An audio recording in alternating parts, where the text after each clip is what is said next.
Twilight's Kingdom is a supremely satisfying and surprisingly action-packed episode of MLP, with a competent, if predictable, conclusion to the plotline concerning the keys, with lots of fun moments spread throughout the episode. Upon completing it, I proclaimed on Twitter that, while it's not perfect, it's pretty close.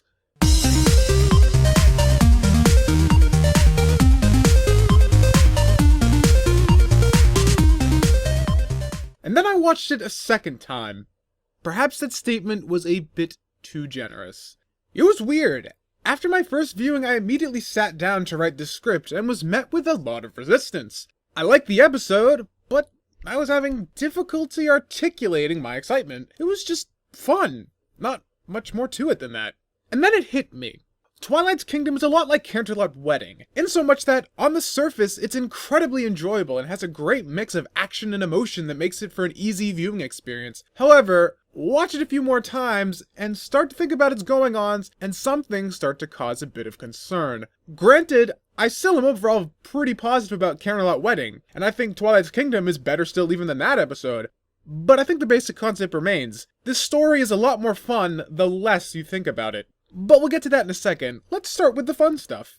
Fucking Tyrek, okay? This guy is one evil motherfucker. I remember BronyCon 2013, after Saber, Race, Beavids, Paleo, and I watched Rescue from Midnight Castle for the MST3K panel. We were talking about how boss it would be if they adapted Tyrek into a G4 villain, since he was so much more imposing than everything else around him in that special, and then BAM! There he is! Wish granted! Thanks, McCarthy. The fact that we get a peek at the revised lore surrounding Tyrek and Scorpan, as well as the connection to Starswirl the Bearded, is just awesome. The world building really felt like it opened up a lot more here. It was short and to the point, but the world of Equestria once again feels even bigger, and that's never a bad thing. Not to mention, Celestia dropped Tyrek off in Tartarus. Twice. Apparently you don't fuck with Celestia. Between sending you to the moon or essentially damning you to hell, she doesn't mess around with her punishments. Speaking of Tartarus, the fact that it took such an inconsequential gag from Season 2 with Cerberus escaping in It's About Time and tied it back into allowing Tyrek to escape is so friggin' ridiculous and unnecessary it transcends its own nonsense and becomes badass. I mean, they already established Tartarus. There was no reason to establish Tyrek's escape this way other than to just do it for the lulz. Wait a minute. If Tyrek was locked in Tartarus, and Cerberus leaving is what allowed him to escape, then that means that Twilight's worrying during the events of It's About Time were actually totally founded. Next Tuesday was around the time that Tyrek escaped and started regaining his powers. It may have looked like another normal Tuesday morning, but somewhere, hidden in the depths of the shadows of the Everfree, an ancient evil took its first steps out of the bowels of imprisonment and back into the land of the living, intent on once again asserting its dominance over the world and breaking all those who had once dared defy it. Fuck. Tyrek himself is an imposing presence, easily taking his place as one of the best villains this show has put forth. He's both physically powerful and manipulative, a potent combination for a villain. His first action on screen is to drain a pony of their life force, steal their cutie mark, and essentially leave them for dead. He then proceeds to do this to just about every pony in Equestria. The way he is constantly becoming bigger and more physically imposing as he absorbs more magic is also a great touch, culminating in an almost Sentai-esque giant growth at the end of the episode, and he is eventually able to steal not only unicorn magic, but Pegasi flight and Earth Pony's strength as well. This I found particularly interesting, as there's a prevalent fan-in theory that Pegasi fly using their own special brand of magic, since their wings are too small to generate enough lift on their own, and that Earth Ponies have a special magic that connects them to nature. And while I've always kind of dismissed the former as animation does what it does, the latter has always kind of intrigued me. Tyrek's ability to steal all three tribes' abilities, as well as their cutie marks, seems to link all three of these as definitively magical phenomena, all stemming from a singular arcane source that Tyrek can harness.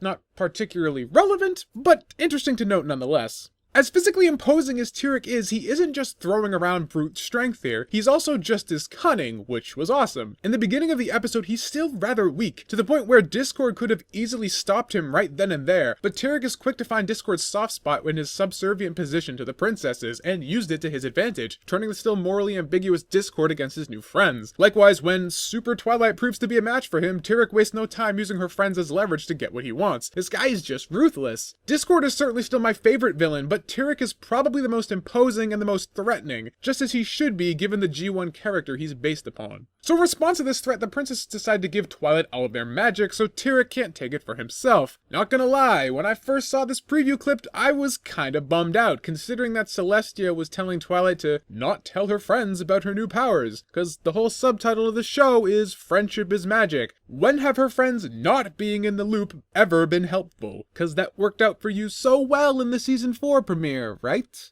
But thankfully, when given proper context, it kinda makes sense. Twilight is the new princess in town, and Tyrek doesn't know about her, so she can take some time, master her princess powers, then lay down the smack on Tyrek with a new Super Saiyan power boost. The less ponies that know about this, the less chance that Tyrek can find out. It's a good plan. Too bad you forgot how you guys love to brag about all your accomplishments on giant stained glass windows, or that Discord, who you know betrayed you guys, because you were just talking about that, is more than well aware of Twilight's existence. Yeah, didn't think this one through very well, did you? The resulting throwdown with Tyrek and Twilight was friggin' insane though, easily ousting the Changeling Smackdown as the most intense fight sequence of the show.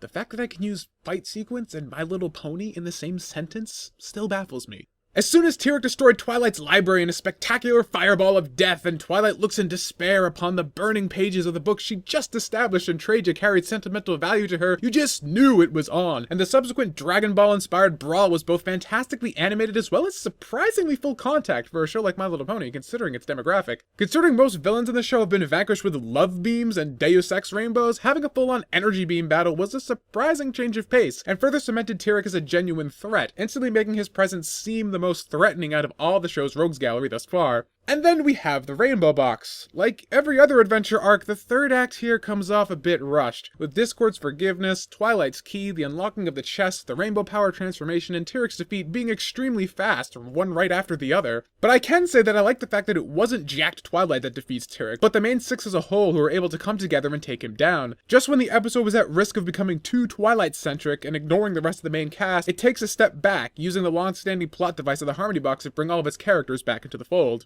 And that really only leaves us with Discord.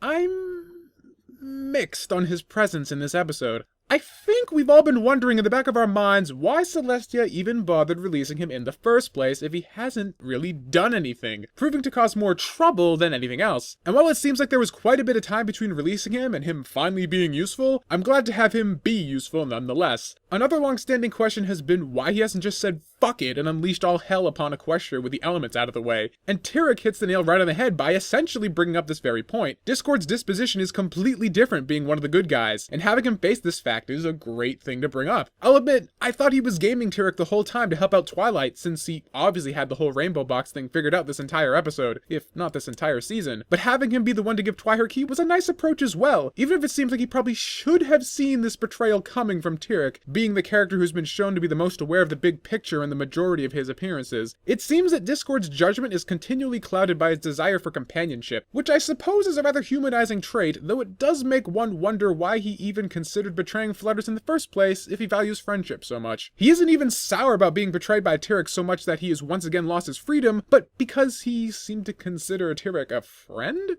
Well, if all you really wanted was a friend, why abandon Fluttershy in the first place? Again, it's supposed to be for freedom and power, but Discord's never shown to want those things again after the initial encounter with Tyrek. I could keep going on in circles with this, and again, overall I like what they did with Discord here, but I think the reason I'm kind of on the fence with some of his motivations is because his actions hinge on his relationship with Fluttershy versus his desire for power and freedom. And while Return of Harmony painted a very clear picture of a Discord enjoying the latter, we've never really experienced Discord's relationship with Fluttershy firsthand. Sure, we've been told about it, even a few times in this episode, but without any real grounding and observable plot points from an episode, it's hard to really identify with this part of Discord's character. I wish we could have been made privy to more of Discord and Fluttershy's relationship throughout this season. It would have made his betrayal more resonant, and his despair over seemingly undermining his friendship with Flutters once he gets fucked over a bit more believable. As it stands, it's thematically sound, but lacks any evidence beyond what we've been casually told in passing, rather than see it happen.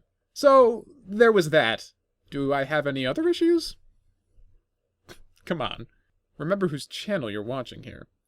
I'm kind of confused with Twilight here in the beginning of this episode. She's complaining about how she feels her role as a princess is completely hollow and she has no responsibilities. But Ever since she's ascended, she's been going out of her way to downplay her new position. In both Equestria Girls and the season premiere, she is afraid of inheriting new responsibilities due to her newly gained authority. I have no problem with Twilight growing into her role and wanting to take it more seriously, but we were never given any clues or shown, even in passing, that her mindset concerning being a princess was shifting. Hell, Traja was 3 episodes ago, and she was adamant on her princess status meaning nothing. It just seems like they decided to leverage the whole stereotypical Disney princess I want more motivation, which seems to be a terrible motif to take inspiration from if you ask me, since many people have put such a motivation under scrutiny. I don't know, this motivation quickly takes a backseat to the greater conflict, but it doesn't change the fact that it feels totally out of place with how Twilight has communicated her feelings on her ascension this entire season.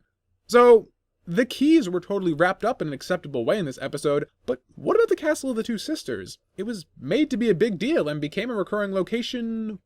Why exactly? I was expecting it to be rainbow-fied into Twilight's castle come the end of the episode, but instead a crystal castle tree thingy just magically sprouts out of the middle of Ponyville. So, much like the Equestria games, what was the point of even bringing this place up? I mean, yeah, they go there this episode to look for information about the Harmony Box, but they don't find anything. Twilight gets the answer from their journal and Discord's bookmarks, and that could have happened anywhere. It didn't have to happen at the castle, so what was it there to do? Apparently nothing. This isn't really a problem per se, more of just a weird oddity? I don't get it. Something that was pointed out to me, since I was too busy enjoying the Dragon Ball Z battle to care, is that Twilight goes from struggling to maintain a proper teleport spell to suddenly holding her own with Tyrek, complete with focused Kamehameha Blast and precision flying. I mean, right before Tyrek shows up, she botches her teleportation spell and overshoots, then slams right into Tyrek's leg trying to fly over to him. They don't even pretend to have her gain control of her powers off screen. I guess having your house blown up provides you with some compelling motivation to get your shit together, but still, doesn't really make much sense. But that fight scene was freaking awesome, so I don't really give a shit!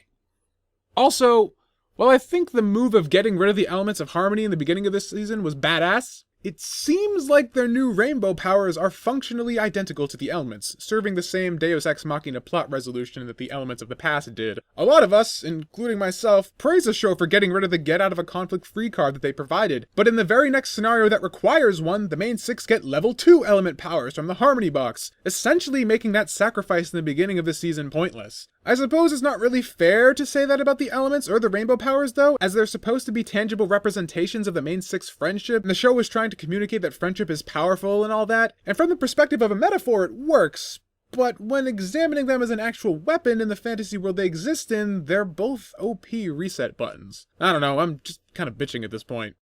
Also, those rainbow power designs are still fucking disgusting. See, more bitching. Overall though, these complaints aren't enough to get too bent out of shape over when stacked up against the good happening here. Twilight's Kingdom, against all odds, dodged nearly every pitfall and corporate trapping thrown at it, and delivered an action-packed payoff to the key arc, easily being not only the finale with the largest scope, but probably the most fun one as well, even if it was not the most airtight in terms of plot. With a giant palace now in the center of Ponyville, and the main 6 with an even more powerful version of the elements of harmony at their command, I'm interested to see where the show decides to go with Season 5. I guess we'll find out in the fall.